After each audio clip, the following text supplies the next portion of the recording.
Jurassic World Evolution 2 is a really fun park management game based on the Jurassic Park and World movies, allowing you to realise that childhood dream of opening your very own dinosaur-themed resort, complete with all of the creatures, buildings, decorations, and more. Building this perfect park is an almost therapeutic experience on the easier difficulties, but what does it feel like on the hardest difficulty? What is it like to create these parks while under the most severe of restrictions and with intense stresses being applied on an almost constant basis? Luckily, this game gives us two ways in which we can figure this one out. Challenge mode gives us various scenarios to complete with restrictions and objectives, and the highest difficulty within that mode, aptly named Jurassic difficulty, amplifies those restrictions and objectives to the extreme. In this series of videos, we'll be going through all of the maps to figure out how easy or difficult they are while earning some achievements along the way. These videos will in no way be a definitive guide though, as I haven't played the game in a long time, so just be aware that these are from the perspective of a casual player.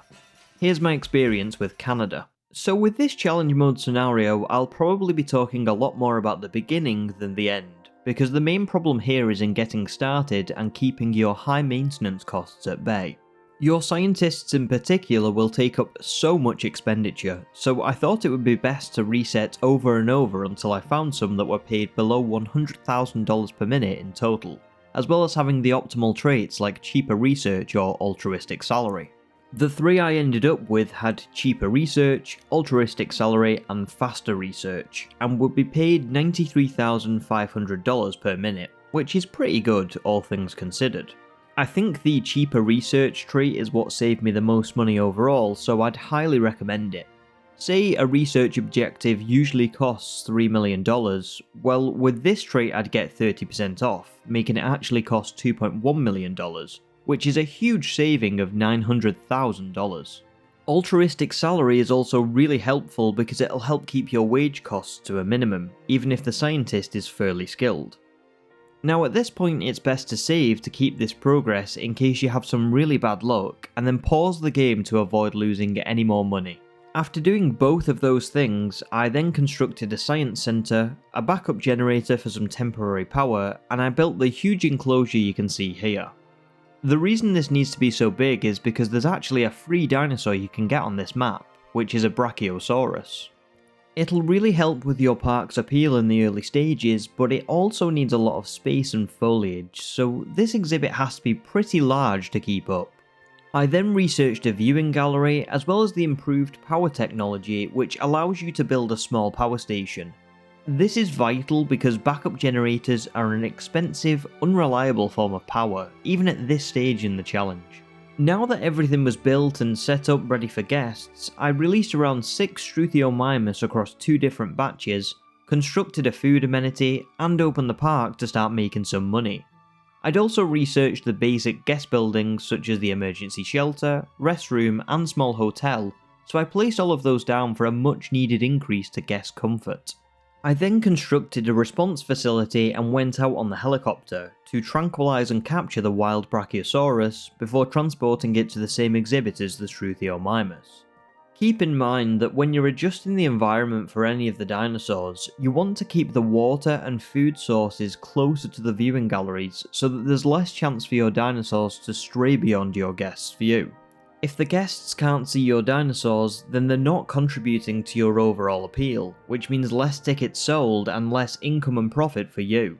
Once the Brachiosaur had landed and guests were starting to pour in, I added the drink and shopping amenities to increase our profits, and as we had so many buildings now, I also replaced the backup generator with an actual power station, which would save us so much in the long run on power costs. I also got pretty lucky with a random event from this construction, where I was able to gain $1 million and a 25% increase to publicity, with the only downside being that my power station would take 4 times as long to build. I figured that I could live with that for $1 million, and so I waited around until the power station was finished to finally get rid of that bloody backup generator. I hate them. Then, to boost appeal, I researched the guest attractions and placed down an innovation centre, which gave us an extra 250 in that category. That's nearly the equivalent of an extra Brachiosaurus, so it's definitely worth it. Unfortunately, my scientists were starting to get tired at this point, so I finally built them a staff centre and allowed them to rest up, and I also constructed an expedition centre next door so that I could start to add more dinosaurs to the park. I was now starting to make around $100,000 profit on a regular basis, and had also reached my first star, so it was looking like this was a successful start, especially as we were 100% across the board for guest comfort. We had money to spare at this point, but I still took photographs of the dinosaurs to add more to the pot, and before long I was able to add another scientist to the pool we had. Mark didn't cost me too much up front or per minute, and while his skills were limited, having another scientist with the cheap research trait would really help, because that actually stacks if you use 2 scientists with this trait on one project. To complete the initial setup, I placed down a medical facility in case any of my dinosaurs became sick or injured, and shortly after I weathered my first storm. I'm not going to talk about them very often from here on out because they're thankfully really easy to deal with, as you just have to wait around for them to subside. You do lose a lot of money while they're ongoing, dinosaurs can become sick as a result of them, and as always you need to open your shelters, but overall they're fairly harmless. Anyway, here's a screenshot of what the park looked like now that we completed the initial setup. It would definitely change over time due to needing larger amenities or adding things in, but this is what got me started. Now, I know that I've just thrown a lot of information at you, but I promise that it was all necessary because like I said earlier, the hardest part of this challenge is the beginning. If you mess up later in the challenge, you'll likely have a previous save or spare money to help you out, but in the beginning it's really easy to run out of money from either researching the wrong things, doing too much too soon, or just bad luck.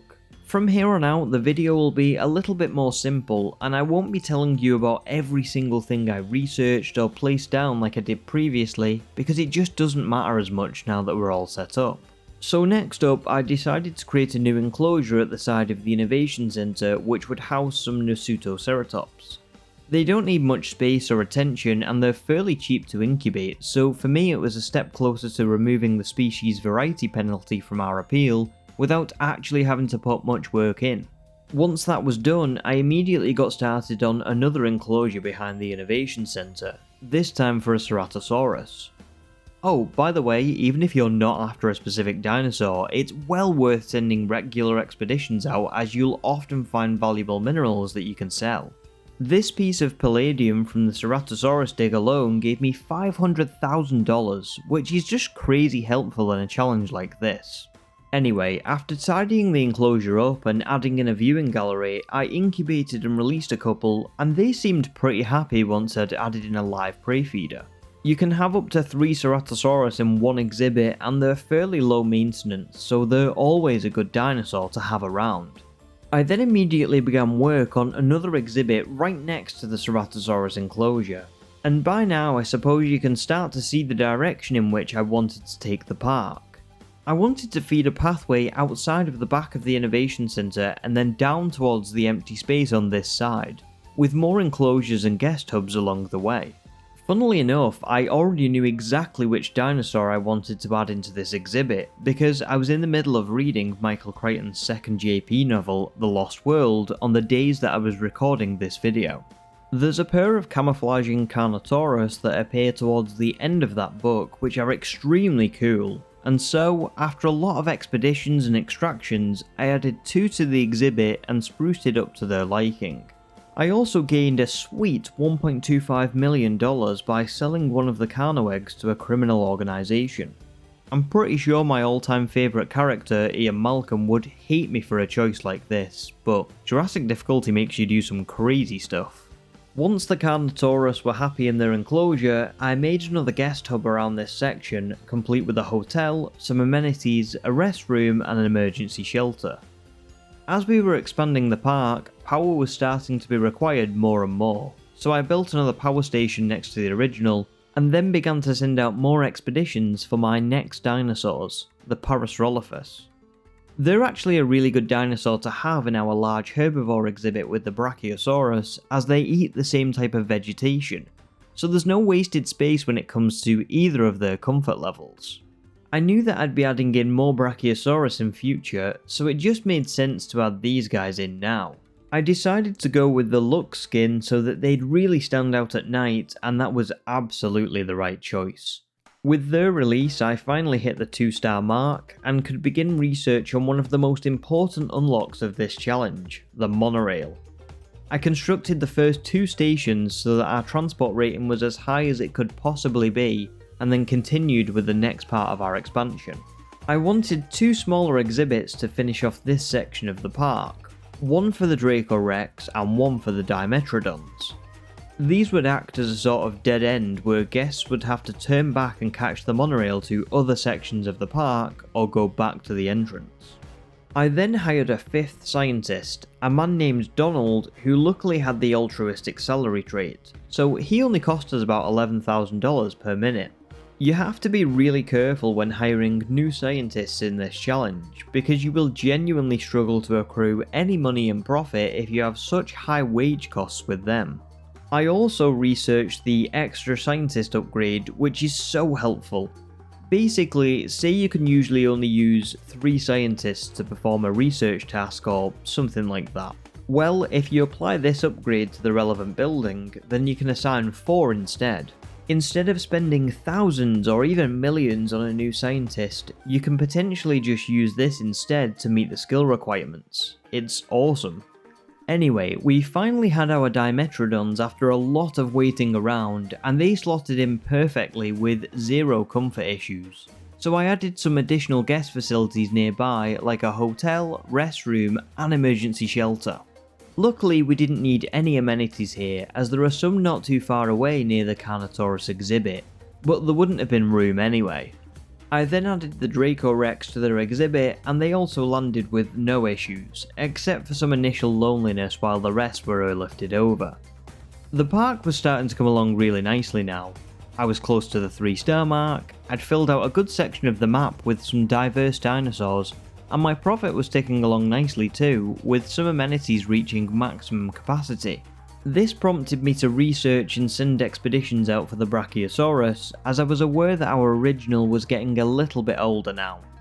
After a lot of waiting around, I finally released a couple more, and as we'd gained so much profit during that waiting period, I was able to make a start on the next portion of the park. With 13 million to spare, I started by adding to the monorail track, with another station directly behind the Dimetrodon exhibit. I then built 2 enclosures on this side of the map, with room for a central guest hub. This wouldn't be the finished version, but it was just a placeholder for now anyway. I ended up replacing most of the fencing I'd placed down with the heavy version for added security, and then I sent out various expeditions for our next dinosaur, a Baryonyx. I really wanted to house a couple of these in the first of our exhibits, and soon after we were able to welcome 2 to the park. After adding in some much needed guest facilities on this side of the map, as well as an extra enclosure, this is what it was starting to look like over here. It was very much a process of trial and error, with me trying to figure out if I had enough space to cram in all of my facilities and dinosaurs, but I think it worked out well in terms of the initial design, and I had room to add to it as well. Unfortunately, the progress I'd made on this area so far actually signalled a turning point in the challenge, because this all happened around the same time that my initial batch of dinosaurs began to die off.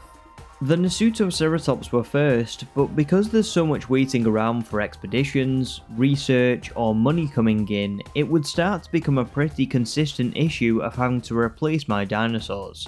And let me tell you, it ain't cheap, especially as your park grows in size and there are tons more to replace. I'd also hired my 6th scientist at this point, as I was starting to reach areas of research that required greater skill levels, so you can see how money would start to become more tight over time, even if I was technically earning more and more of it. Anyway, my next goal was to bring some Suchomimus to the park and add them in right next to the Baryonyx. They have an appeal rating of around 600 each, so I figured if I could get 3 of them to share an exhibit, we'd nearly be at the 5-star mark. They would cost a ton to research, find fossils for, and incubate, but it was worth it for the combined 2,000 appeal compared to the 6,000 we needed, right? I mean, that's literally a third of our entire appeal target. Well, Yeah, of course it was worth adding them in. I mean, it's always worth bringing in new and popular dinosaurs. But it was at this point that I was starting to grow a little suspicious of that 6,000 appeal rating. I airlifted all 3 Suchomimus into the exhibit and they were more than happy there, but my park didn't really improve all that much. My appeal had grown to 91%, and once I hit the species target I knew it would reach 100, and I was at 100% across the board for guest satisfaction and ticket sales. But I still wasn't all that close to the 5-star mark. I bet you, like me, are thinking, what the hell is going on? Well, I think there's only one possible answer here. The 6,000 appeal rating is a lie. I don't know who at Frontier thought this was a good idea, but instead of telling the player that on Jurassic difficulty the appeal target is more like 12 to 15,000, the game just pretends like it's the regular difficulty and 6,000 will work to bring in the right amount of guests. The entire time I was playing this, I was aiming for 6,000 because that's what the game told me, so I just assumed it had recalculated from the target based on the difficulty that I'd selected. But no. It's not that big of a deal, but it's pretty frustrating that the game essentially lies to you. Oh well. I still had plenty of room to build more exhibits, so it was time to continue the expansion. I added in a park tour that ran through the new enclosures, and I also added in some Muttaburrasaurus right next to the Suchomimus to move closer to hitting our species target. Now that we'd done everything we possibly could on this side of the park, it was time to move over to the one remaining section we had left. I knew that we didn't have much room left, but I really needed something special to hit the 5-star mark, and so I started with an aviary. I couldn't fit too many domes in here, and the terrain difficulties would make adding in guest facilities pretty difficult, but it just had to be done. I managed to add a monorail in and connect it up to the rest of the park, added in all of my guest facilities, and here's what the finished version looked like. You can see that I kind of had to just smush everything in, and that's basically because of those terrain limits. But luckily I did manage to construct everything I'd need to despite the lack of space. The first creatures I'd release in here were the Dimorphodons, who I absolutely love. I know that they're less cute in the Jurassic World movie, but here? They are just so cute here, oh yes they are! I mean, yeah, they're pretty cool. Now, unfortunately, as we were releasing these, our very first Brachiosaurus died.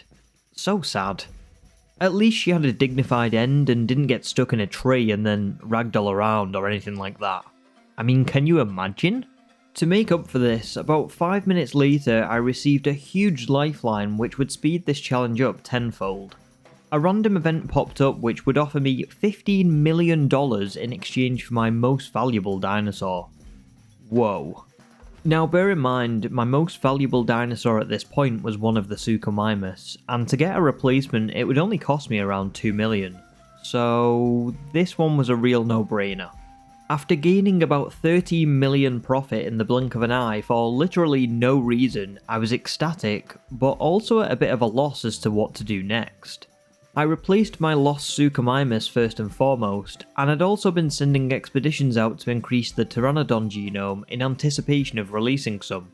But other than that I was a bit stumped. The Pteranodon's release got me to a consistent 4-star rating, but what other creatures could push me over the edge to get the 5-star rating with minimal space left? Well, after a little googling as to which prehistoric creatures have the highest ratings in this game, I was left with my answer. The Mosasaurus comes in at a whopping 2,500 base rating per creature and is indeed available in this challenge, so that's what I would need to release multiple of to hit the 5-star mark.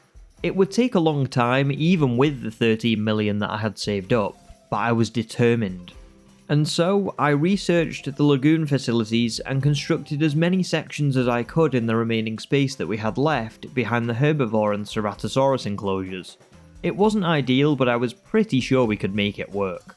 Here's how this section of the park ended up looking after I added in all of my guest facilities, plus an additional power station when we began to run low.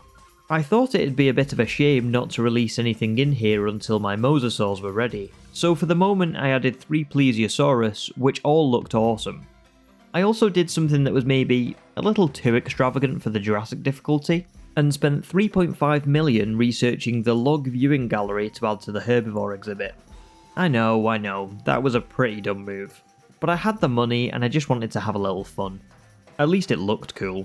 And I had enough dinosaurs now to make the money back in photographs anyway. I mean, look at how much I would earn from the aviary alone on a single photograph. The game would try to intentionally sabotage me though by having my Carnotaurus glitch through the enclosure walls and become a danger to guests. All the fences were fine and my other Carno wasn't a danger, so yeah, I was less than amused by this one, let's say that. I mean, how have they still not fixed this? Anyway, after a lot of extracting fossils to get the genome to 100%, I was finally able to incubate the first of my Mosasaurus with around $7 million to spare. I tinkered with the DNA a little beforehand to make sure it would gain the humble trait and hopefully be more comfortable in this tiny enclosure, and then I waited around until I had enough money to incubate another. Finally, after what felt like a lifetime, both were ready to be released. I saved beforehand just in case this didn't work, because I'd pumped an obscene amount of money into this lagoon hoping that it would be the solution to the 5-star problem, and then watched as they began to swim around. I had a pretty consistent 4.1 to 4.2 star rating at this point, so we'd know pretty quickly if this would work, as I was expecting it to jump significantly after adding in 5,000 to my overall appeal. They were somewhat uncomfortable, but not enough to drop my park's rating too much, and my appeal soared to 217%. Then, within a couple of minutes, my park's rating grew all the way to 4.7. I now knew this was working, but it was looking like I was still just shy of what I needed. I tinkered with all of the amenities and tried to get them to their optimized settings for guests, and within a few more minutes my park's rating shot to 4.9. Only around $14,000 income per minute away from the target of 1.2 million. I was so close now. The numbers and park rating though would unfortunately fluctuate over the next 20 minutes or so, but at the moment I was just too low on money to do anything about it, so all I could do was wait for my funds to gradually build again until I had enough money to release one more Mosasaurus. Both of my current Mosasaurus developed chronic stress in that time due to their environment issues. I wonder how that feels. And in the meantime, I just had to hope that nothing bad would happen to ruin it all while I waited, like a series of dinosaurs dying off at the same time or an unfortunate random event. Thankfully though, nothing did, and once I had enough money I incubated and released my third and final Mosasaurus into the park.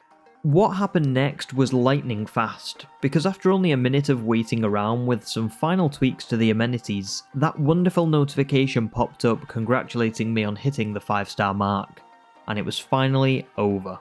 I didn't manage to complete this in the average time of 9 hours, but I just didn't care. I think a time of 11 hours after not playing the game for around 10 months before going straight into Jurassic difficulty is actually pretty good. And I'll be intrigued to see how we do in the next challenge now that I've become more familiar with the game again.